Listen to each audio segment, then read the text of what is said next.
Once again, happy Father's Day. What? And thank you. Thank you. Today is my birthday. I'm 7 years old. Now, I really am. I'm 7 years old. I made a rule that once I got to 39, I'd start counting backwards, 38, 37. So I'm 7 years old now. So if you want to do the math, those of you who are not math majors, I'm 76 today. So thank you. I talked to my wife this morning, and she said, "Honey, I forgot. How old are you?" And I said, "I'm 76." And we were talking on the phone on the way over here. And she said, "You're 76?" I said, "Yeah." "And you're 74. And she says, "You didn't have to say that." We feel old sometimes. I want to thank Brock and Laura Lee for doing this bulletin. We hope to have this for you every week. I find that if you have the prayer requests there and the announcements there, you tend to remember them better. You can put them on the refrigerator door with a magnet and refer to them as you need to. And I hope that you take advantage of that.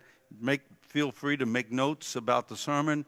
Usually, I find that during the sermon, if somebody's making notes, it's their things to do list for the next week because they're not really paying attention. So, I want to also stress next Sunday, June the 26th, Mark Richardson, our state pastor, is going to be here. And I asked him to come and speak, and he said he would. And he said, "What time does the service start?" And I says, 10 o'clock until the third altar call. And he said, "Well, I'll bring my Benny Hinn wave and my vibrating hand, and we'll have all three altar calls." He's looking forward to being here with you because afterward we're having a pitch-in dinner and a congregational meeting. And we wanted to hear from him. We're going to have a report from the search committee.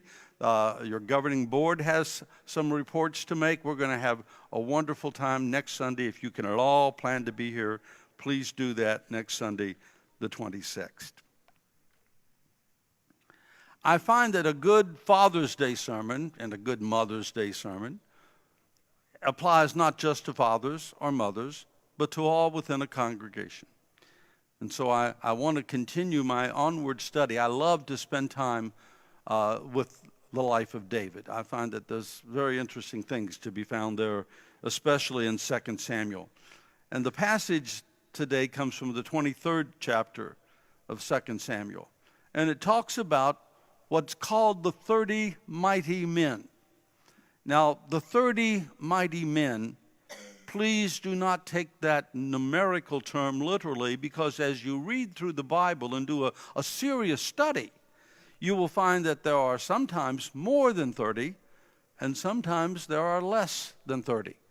But it's like how the Army sometimes says, SEAL Team 6 is something like that's the team. But the people on the team come and go. Sometimes it's more men in that a regiment than there are previously. The number varies.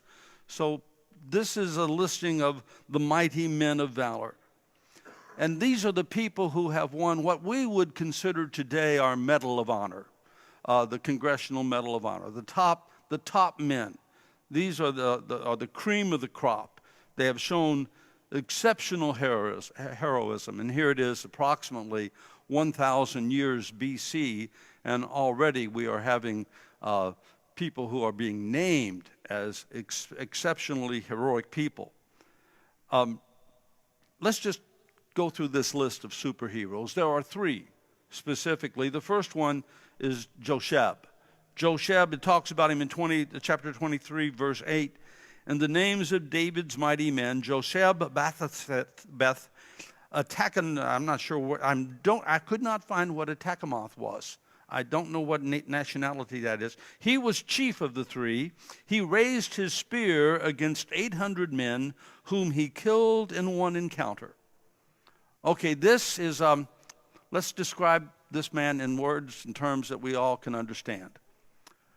Tom Cruise. Top Gun. killer ace, SEAL Team 6. He killed 800 men single-handed. He was militarily a legend.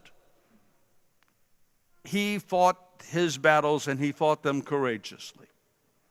Now, I want to refer to this because he was one big one-time winner. If you want to write that down next to his name in your worship folder, he was a big one-time winner.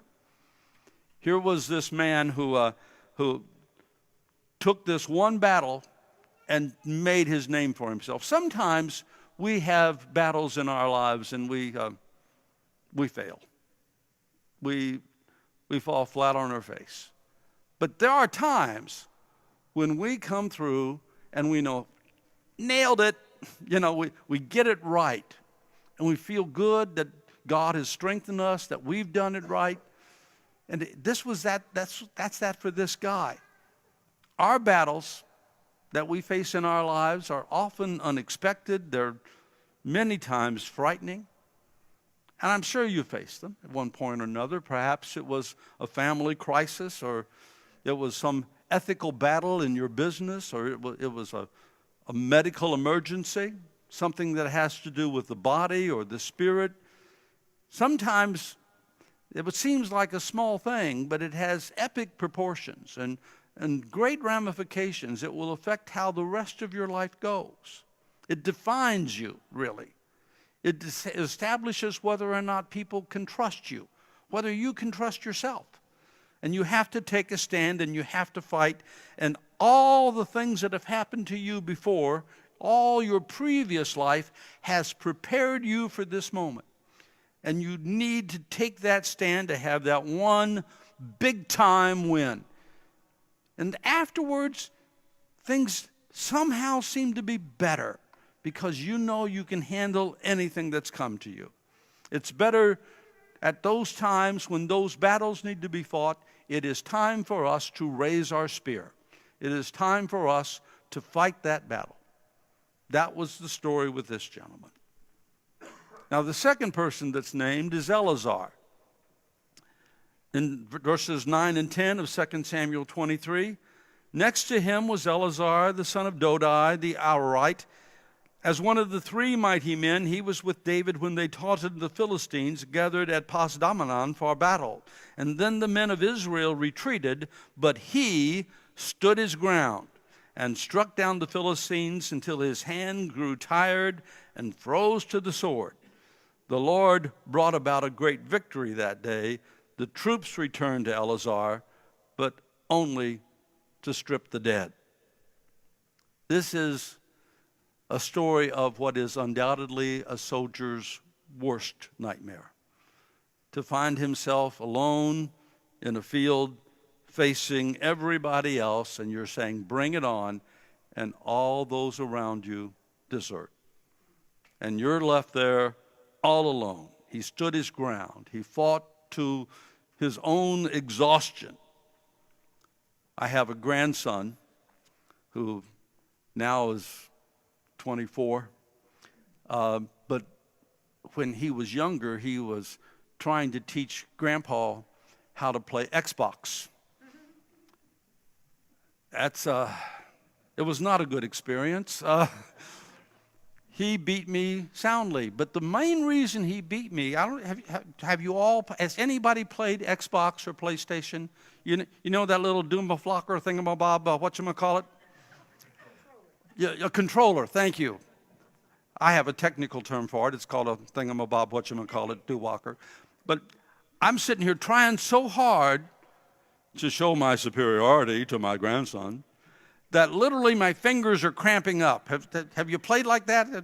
And you're sitting going, oh, man. That's what happened to Elezar. He had gripped this sword so tightly for so long, well, maybe he was old enough like I am, that his fingers cramped up, and he could not release the sword. It was just that tightly in his hands. And everybody else backed away. He kept the sword, and he kept fighting. Sometimes in our lives, We have to fight for what's right even when all those around us back away. We have to have the courage to fight alone. We have to keep faith in what we believe is right when others cave in. We have to do what is moral in a time and a world of immorality. We have to be engaged in understanding and underscoring our ethics at a time when others are questioning their own ethics. We have to know and show and demonstrate that we are on the Lord's side. Shammah, the third of the three mighty men. Next to him was Shammah, the son of Agi, the Ararite, and when the Philistines banded together at a place where there was a field full of lentils, Israel's troops fled from them. But Shammah stood his ground, and in the middle of the field he defended it and struck the Philistines down, and the Lord brought about a great victory. He stood his ground. As Elezar stood his ground, Shammah took his stand. Shammah took his stand, and he decided that a field of lentils, a bean field, was an appropriate place to fight for. He had reasons to take that and to defend that, and he decided it was worth dying for.